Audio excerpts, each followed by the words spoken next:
In 2024, the Pistons, they were known as the NBA's laughingstock. This team was dead last in the NBA. They won 14 games and lost 68 games. They even went on like a 24-game losing streak, and it was just awful to see. Even to this day, when you're trying to make a comparison to a bad team, everyone's always going to say, oh, I'm not the Pistons. They're not the Pistons. That's just because of the year they had in 2024. When I tell you these guys had the worst record in the NBA, they really did. And when I tell you guys they went on this crazy losing streak during the season, it was insane, but they did snap it against the Raptors, I believe. But in 2024, it was a rough season. But what I can say about the Pistons is that they definitely bounced back from that. I mean, how do you go from having the worst record in the NBA, to finishing as the 6th seed? Your team got better. And a large part of that is just due to everyone being healthy. Cunningham, he definitely has improved. He became an all-NBA player. I believe Cade Cunningham last season, he averaged about like 26 points a game, 9 assists. Cade Cunningham, he was phenomenal, and he was an all-star last season.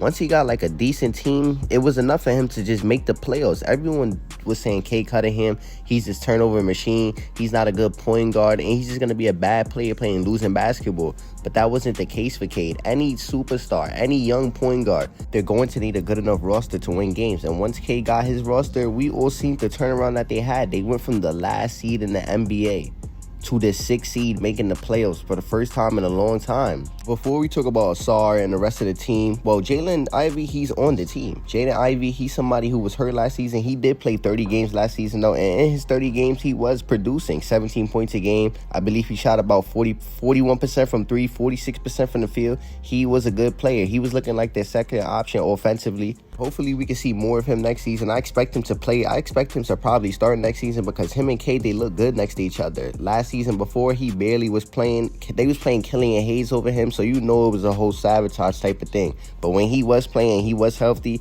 he was flowing with his team, and I expect him to come back and do exactly what he was doing before. And Jaden Ivey, his injury wasn't no joke. Like, this injury literally led him to miss the remainder of the season. Literally, he didn't play no more, no playoffs, no nothing. But what I can say is that he was having a breakout year, so it is fair to say that if he does return, it could go either way. He could continue playing how he was, or he could be lesser of a player because of the injury, but I just don't think that. Now, Asar Thompson, he's honestly the Pistons' best defender. Asar, he's underrated. He's not his brother on defense, but he is still a really, really good defender, though. They have a 6'6" point guard who could basically guard anybody on the floor at times. I'm not going to say he could guard 1 through 5, but he's a really good on-ball defender.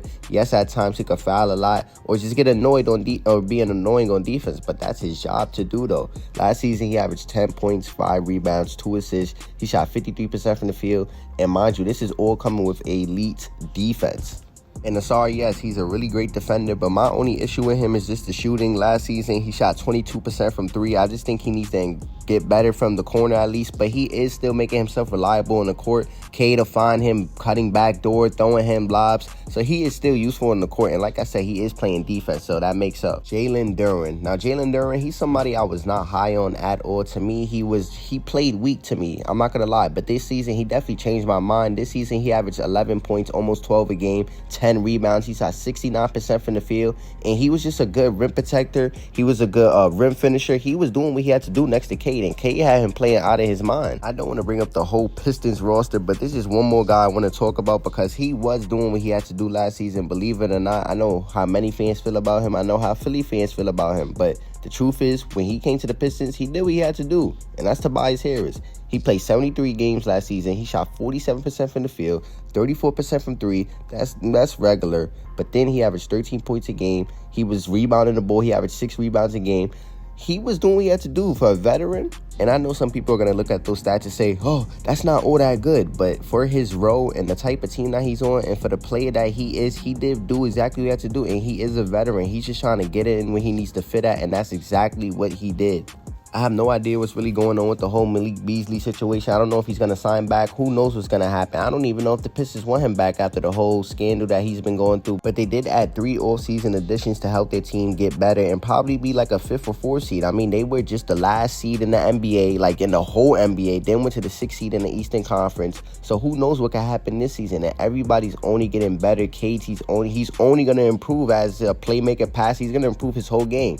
But the 3 players are Javonte Green, They added Duncan Robinson, so let's say Malik Beasley doesn't come back. They still have Duncan Robinson. He's a great shooter. We already know that. When he gets in rhythm, he's going to knock down shots. And mind you, he's playing with one of the best playmakers in the sport in Cade Cunningham, so he's going to thrive. Then they have Caris LeVert. LeVert is somebody I believe who could come off your bench and give you buckets where you need to, and he's just going to fit in the role perfectly, bro.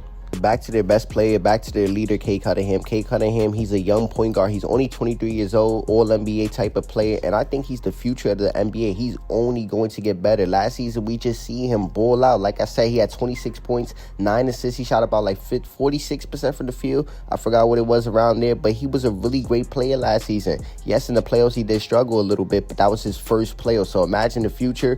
Like I said, Cade only going to improve. This Pistons team is young. They're only going to get better. Asar, I know he's going to improve, so we'll see what the Pistons do. Like I said, I expect them to be a 4 or 5 seed, but if you guys like this video, like, comment, share, subscribe, 6 likes, and I'm out. See you guys in the next. And I'm really high on the Pistons, man. Drop a comment and let me know what you guys think about them.